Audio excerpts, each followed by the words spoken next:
সর্বপ্রথম আল্লাহ যাদেরকে ভালোবাসেন তারা কারা? বিসমিল্লাহির রহমানির রহিম।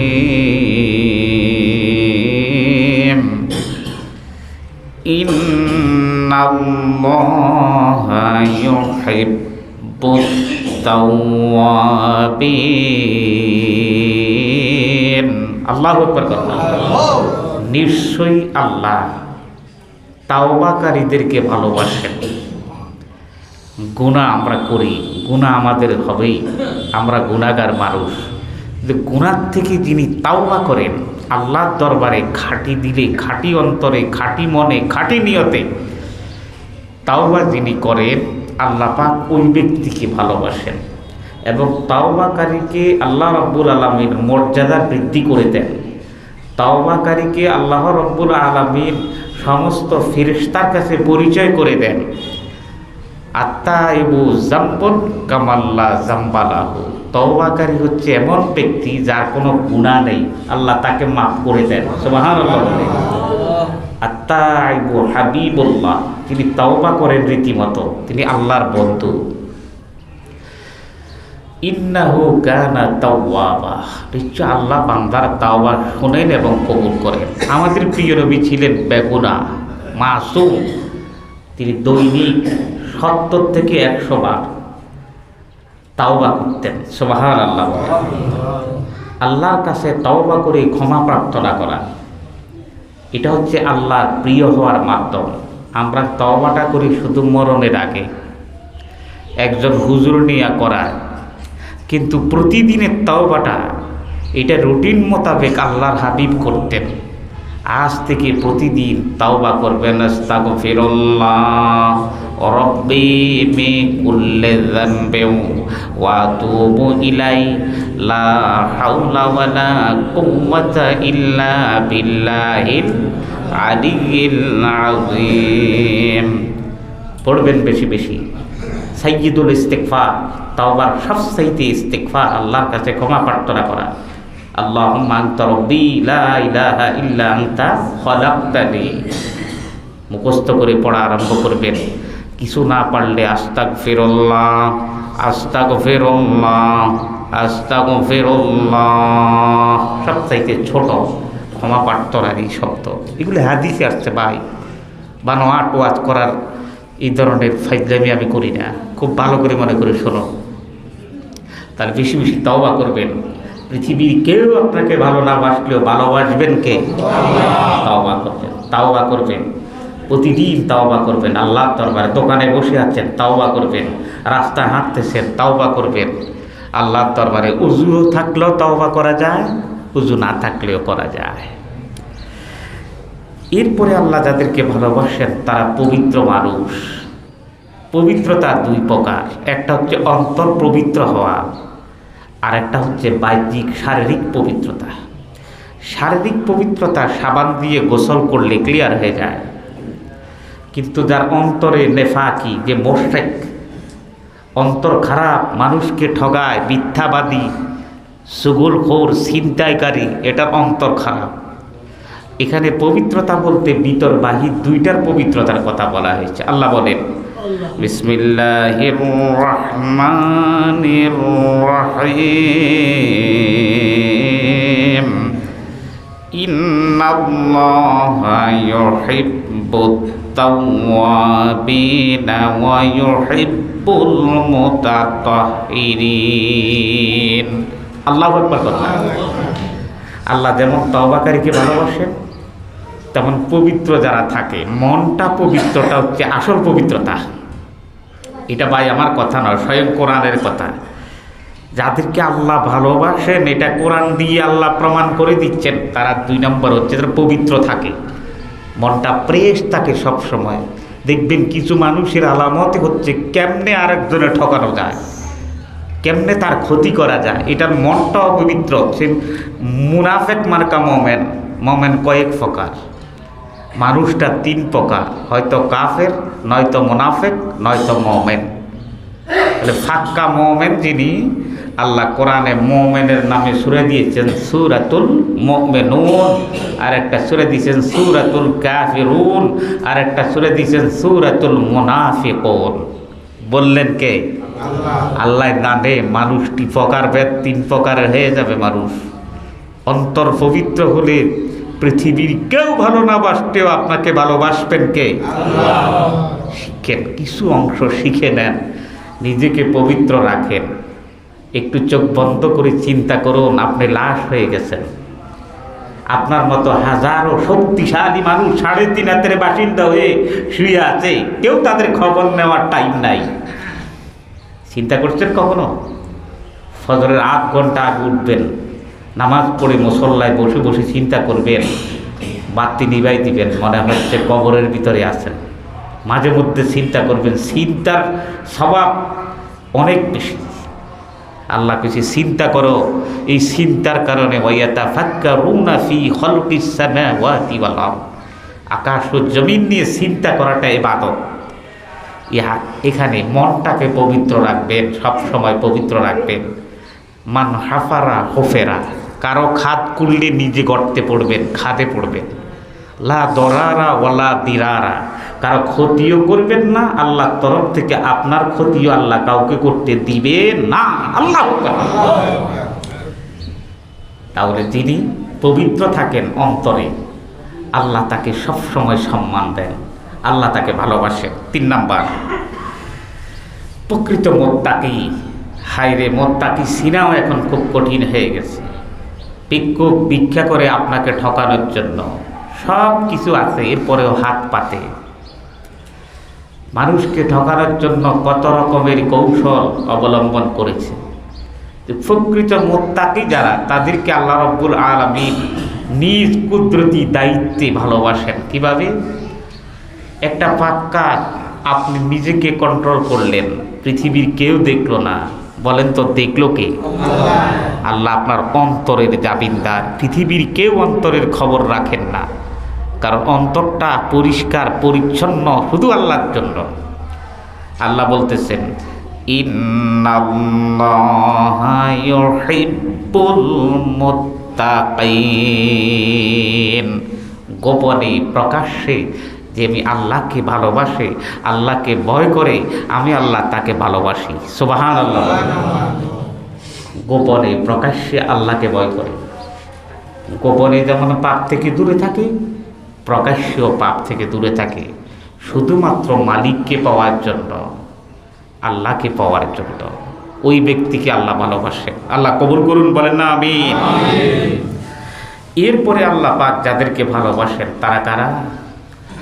বিসমিল্লাহির রহমানির রহিম।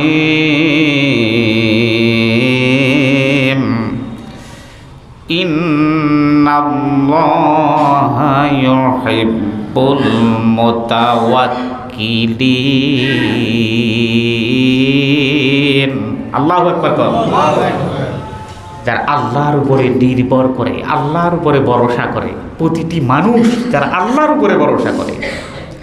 দেখুন, একটা পাখি পৃথিবীর কারো উপরে ভরসা করে বাসার থেকে বের হয় না। পাখিটা পুরা পেটের ক্ষুধা নিয়ে বের হয়। জঙ্গলার হিংস্র বাঘ, তার কোনো ব্যাংক অ্যাকাউন্ট নাই, গোলা ভরা দান নাই, মাসে স্যালারি আসে না। এই হিংস্র বাঘ বেরিয়ে যায় আল্লাহর উপরে ভরসা করে বাসার থেকে। আপনার ঘরের পাশে 2 পাখাওয়ালা একটা পাখি উড়াল দিয়ে বেরিয়ে যায় আল্লাহর উপরে ভরসা করে। সমুদ্রের বড় বড় মাছ আল্লাহর উপরে ভরসা করে সকালবেলা বেরিয়ে যায়, আল্লাহ রাব্বুল আলামিনের উপরে ভরসা করে বেরিয়ে যায়। বিকালবেলায় বাসার আসার আগে আল্লাহ তার পেট বুড়াইয়া ভালো করে খাওয়াইয়া তারে ঘরে ফিরিয়ে দেয়। সুবহানাল্লাহ। হাদিসে আসছে, মানুষ যদি হৃদয় দিয়ে আল্লাহর উপরে ভরসা করত, পাখিদেরকে যেভাবে আল্লাহ রিজিক দিয়েছেন, ঠিক মানুষদেরকে আল্লাহ এইভাবেই রিজিকের ব্যবস্থা করে দিতেন। অন্য হাদিসে আসছে, ইব্রাহিম খলিলুল্লাহ আলাইহিস সালামের জীবনটাই গেছে আল্লাহর উপরে ভরসা করে। সন্তানকে ছুরি চালানোটা কত কষ্টকর, কত হৃদয় বিদারক। আল্লাহর উপরে ভরসা করে চালাই দিলেন, পুরস্কার পেয়ে গেলেন। আর অগ্নিকুণ্ডে নিক্ষেপ হওয়া কত হৃদয় বিদারক। আল্লাহর উপরে ভরসা করে চাপ দিয়ে পড়ে গেলেন। কি পড়ছিলেন? হাসবুনাল্লাহু ওয়া নি'মাল ওয়াকিল ফানি'মাল মাওলা ওয়া নি'মান নাসীর। আল্লাহু আকবার। কোন বান্দা যদি বিপদে পড়ো, এই দোয়াটা মুখস্থ করে রাখো, অন্তর থেকে পড়বা, ফানি'মাল মাওলা ওয়া নি'মাল ওয়াকিল। আল্লাহ অভিভাবক হিসাবেও আপনি যথেষ্ট, সাহায্যকারী হিসাবেও আপনি যথেষ্ট। এই কথা বলে ঝাঁপ দিয়ে আগুনে পড়ে গেলেন। বিশাল আগুনের কুণ্ডলীকে আল্লাহ জান্নাতের টুকরা বানায়া দিলেন। আল্লাহর উপরে যারা ভরসা করে ওদেরকে আল্লাহ ভালোবাসেন। কিছু বিশ্বাস করেন, চোখটা বন্ধ হয়ে যাক আপনার, পৃথিবীর কেউ আমাদের জন্য আপন না, এক আল্লাহ ছাড়া। এটা ক্ষণিকের আপন, এটা আল্লাহই সৃষ্টি করেছেন। মানুষ যখন মারা যায়, মানুষ মৃত ব্যক্তির জন্য কাঁদবে না। আপনি আমার কথাটা বুঝেন। প্রত্যেকে কাঁদবে, উনি মরে গেছে, আমি কিভাবে বাঁচবো, কে আমারে দেখবে। এই যিনি মরে গেছেন ওনার জন্য কিন্তু কাঁদতে না। আচ্ছা, মায়া লাগছে কাঁদছে, কিন্তু কান্দাতে তো তার কোনো উপকার হচ্ছে না। আমি কতক্ষণ কাঁদলাম, কিন্তু আমার ভালোবাসার কারণে কাঁদলাম, মৃত ব্যক্তির উপকার হচ্ছে না। এই জন্য হাদিস পাকে আসছে, মানুষ তো মানুষের জন্য কাঁদে না, মানুষ কাঁদে তার নিজের জন্য। স্বামী মারা গেলে স্ত্রী কাঁদে, আমি কিভাবে থাকবো, কিভাবে চলবে, কে আমাকে দেখবে। সন্তান কাঁদে, আমার আব্বা নাই, কিভাবে আমি চলবো। বন্ধু কাঁদে, বন্ধু হারা হয়ে গেলাম, কার সাথে চলবো। নিজের জন্য কাঁদে, কারণ কাঁদা যার জন্য কাঁদে তার কোনো উপকারই আসে না। কি বলেন, কথা ঠিক কিনা?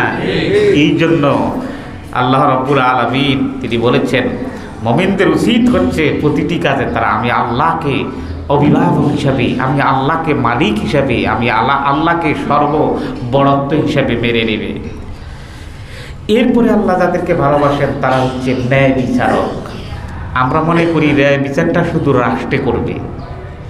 আল্লাহ কি বলেন? বিসমিল্লাহির রহমানির রহিম, ইন্নাল্লাহা ইউহিব্বুল মুকসিতিন। আল্লাহ ন্যায় বিচারককে ভালোবাসেন। এই ন্যায় বিচারকটা ঘর থেকে শুরু হয়। আপনার দুটি সন্তান আছে, আপনি দুটি সন্তানকে অন্তর দিয়ে সমানভাবে ভালোবাসতে হবে। আপনার পরিবারকে আপনি প্রত্যেকের অন্তর থেকে ভালোবাসতে হবে। কারো যদি কোনো সমস্যা থাকে সেটা আপনি আলোচনার সাপেক্ষে সমাধান করতে হবে। তবে ভালো একটু বেশি বাসতে পারেন যদি কোনো সন্তান দিনদার হয়, আল্লাহওয়ালা হয়। যেমন ইয়াকুব আলাইহিস সালামের 11 সন্তানের মধ্যে তিনি ইউসুফ নবীরে বেশি ভালোবাসতেন। কেন? ইউসুফ আলাইহিস সালামের মধ্যে দিনদারিত্ব, আল্লাহর ভালোবাসা, ন্যায়পরায়ণতা বেশি ছিল। সন্তানদের মধ্যে যিনি বেশি তাকওয়াবান তাকে বেশি ভালোবাসতে অসুবিধা নেই। প্রতিটি মানুষ ঘর থেকে যদি ন্যায় বিচার করে, পরিবার থেকে যদি ন্যায় বিচার করে, আমি শিক্ষক যদি প্রতিটি ছাত্রের উপরে ন্যায় বিচার করি, আমি ইমাম যদি প্রতিটি মুসল্লিকে ভালোবাসার অন্তর দিয়ে ভালোবাসি, আমি সমাজের নেতৃত্ব দিয়ে যদি প্রতিটি মানুষের বিচার সমান করি, তাহলে আল্লাহ রাব্বুল আলামিন ওই ব্যক্তিকে ভালোবাসবেন এবং আরশে আজিমের নিচে ছায়া দিবেন। সুবহানাল্লাহ। ন্যায় বিচারককে আজ রাষ্ট্র বলেন, সমাজ বলেন, ব্যক্তি বলেন ধ্বংসের মুখে কেন? খালি একটু টাটকা 2টা 1000 টাকা নোট পকেটে ঢুকাইয়া দিলে বিচার নড়ে গেছে। কি বলেন, ঠিক কিনা? এগুলি আল্লাহর সাথেও প্রতারণা করে, মুমিনদের সাথেও প্রতারণা করে। আর প্রতারককে, ধোঁকাবাজকে, মুনাফিককে কাফেরের নিচতলায় জায়গা দেওয়া হয়। ঠিক কিনা বলেন? আসুন আমরা ব্যক্তি থেকে ন্যায় বিচার করি। আল্লাহ আমাদের কবুল করুন, বললে আমিন। এরপরে আল্লাহ যাদেরকে ভালোবাসেন তারা হচ্ছে প্রতিটি কর্মে ধৈর্যশীল। দেখুন, ধৈর্য এমন একটা ফল যার শেষ নাই। এই ধৈর্যটার ফলের কোনো শেষ নাই। আপনি দেখবেন যে কোনো কাজে হুট করে সিদ্ধান্ত নিলে অ্যাক্সিডেন্টের সম্ভাবনা বেশি। যে আপনি যখন ধৈর্যের সাথে আল্লাহর উপরে ভরসা করে এগিয়ে যাবেন, আল্লাহ কি বলেন, ইন্নাল্লাহা ইউহিব্বুস সাবিরিন, নিশ্চয়ই আল্লাহ রাব্বুল আলামিন ধৈর্যশীলদেরকে ভালোবাসেন। সুবহানাল্লাহ। ধৈর্যের সাথে এগিয়ে যান। সুখ এবং দুঃখ দুইটাই আল্লাহর তরফ থেকে আসে। ইন্না মাআল উসরি ইউসরা ফা ইন্না মাআল উসরি ইউসরা, নিশ্চিত দুঃখের সাথে সুখ আছে। আপনি নিজেকে এক কদম সামনে নেবেন, মনে করবেন না যে এই যে দুঃখটা এটা চিরস্থায়ী না। আমাদের দেশটাকে নিয়ে চিন্তা করেন তো, যিনি যখন ক্ষমতা আসেন তিনি মনে করেন এটাই শেষ, এটাই শুরু, যা ইচ্ছা তাই করেন, কিন্তু পরবর্তীটা কি হয়? এই জন্য সুখ দুঃখ স্থায়ী নয়। মানুষের উপরে ইনসাফ করুন। আজ আপনার ক্ষমতা, কাল আমার ক্ষমতা, এটাই হচ্ছে আমাদের দেশের নিয়ম। যেটা মোমেন হিসাবে বাঁচুন, মানুষ হিসাবে বাঁচুন, মানুষকে মানুষ মনে করুন, মানুষকে মানুষ অমানুষ মনে করবেন না। কারণ সুখটা যেমন স্থায়ী নয়, দুঃখটাও স্থায়ী নয়। এটা শুধুমাত্র মালিকের হুকুম। আল্লাহ আপনাকে সবাই ভালোবাসার পাত্র বানাইছেন, মানে আপনি সবাই উপরে জুলুম করবেন এমন না। যেই কোনো মুহূর্তে আবার ডাস্টবিনে নিক্ষেপ করার ক্ষমতা কার? আল্লাহ। চুপচাপ ধৈর্যের সাথে ইনসাফ ভিত্তিক নিজের জীবন পরিচালনা করুন। কু আনফুসাকুম, আগে নিজে বাঁচুন। ওয়া আহলিকুম নারা, অতঃপর পরিবার পরিজন আত্মীয় স্বজনকে বাঁচান জাহান্নাম থেকে। ভাইরা আমার, এরপরে আল্লাহ যাদেরকে ভালোবাসেন তারা হচ্ছে সৎকর্মশালী। ওয়াহসিনু ইন্নাল্লাহা ইউহিব্বুল মুহসিনিন, বান্দারে সৎ কাজ করো। আল্লাহ পাক সৎ কাজ কর্মশীলদেরকে ভালোবাসেন। এরপরে আল্লাহ যাদেরকে ভালোবাসেন সর্বশেষ তারা হচ্ছেন কারা জানেন? তারা আল্লাহকে প্রাণ ভরে ভালোবাসার সাথে সাথে আমার মদিনার কামলিওয়ালা ইমামুল আম্বিয়া, ইমামুল মুরসালিন, খাতামুন নবিয়্যিন, রাহমাতাল লিল আলামিন, আমার নবীজিকে নিজের অন্তরের আত্মা দিয়ে ভালোবাসে, মহব্বত করে। আল্লাহ বলেন ওই মানুষগুলিকে ভালো তো বাসি বাসি জীবনের গুনাহটাও মাফ করে দিই। আল্লাহু আকবার। قُلْ إِن كُنتُمْ تُحِبُّونَ اللَّهَ فَاتَّبِعُونِي يُحْبِبْكُمُ اللَّهُ وَيَغْفِرْ لَكُمْ ذُنُوبَكُمْ ওয়াল্লাহু গফুরুর রহিম। হে নবী, আপনি বলুন, যারা আল্লাহকে ভালোবাসতে চায় তারা যেন আমি রাসূলুল্লাহকে প্রাণ ভরে অন্তর দিয়ে ভালোবাসেন।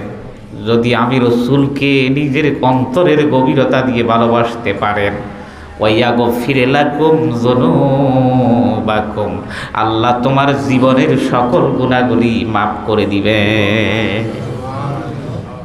এই ভালোবাসাটা কেমন জানেন? একজন সাহাবী আসছিল, ইয়া রাসূলুল্লাহ সাল্লাল্লাহু, আমার নবীজির ইনসাফটা যদি কোনো আলমের ভিতরে থাকে, খোদার কসম এই আলমকে কেউ কখনো বেইজ্জতি করবে না। একজন রাখাল আসছে, রাখাল বেদুইন, বেদুইন বেদুইন মানে আরবি, লেখাপড়া জানে না, অক্ষর চিনে না, অক্ষর জ্ঞান নাই। আসি আমার নবীজির দিকে তাকায়া দুই চোখের পানি ছেড়ে দিয়ে কান্দে। আমার প্রিয় নবী বলেন, তুমি কাঁদো কেন? ইয়া রাসূলুল্লাহ, আমি মাত্র একটা বেদুইন মানুষ, মূর্খ মানুষ। হুজুর, আপনাকে আমি এতটা ভালোবাসি যে আপনার চেহারাটা আমি না দেখলে আমি থাকতে পারি না, আমি কোনোভাবেই টিকতে পারি না হুজুর। এই জন্য আমি কিছুদিন পর পর এসে আপনার চেহারা মোবারকের দিকে প্রাণ ভরে অন্তর দিয়ে তাকিয়ে থাকি। আমার নবীজি জবাব দিলেন, তাহলে তুমি কান্না করতেছো কেন? হুজুর, আমি গতকাল রাত চিন্তা করেছি, হায়রে আমি যারে ভালোবাসি এ তো আল্লাহর জান্নাতের সবচাইতে উচ্চ তবকায় থাকবে, কিন্তু আমি তো একটা গুনাহগার মানুষ, নাই লেখাপড়া নাই কিছু, কিন্তু জান্নাতে যদি যাইও আমার নবী যে জান্নাতে, আমি তো সেই জান্নাতে যেতে পারবো না। আমি তো ওনারা ছাড়া থাকতে পারি না, না দেখে আমি সহ্য করতে পারি না।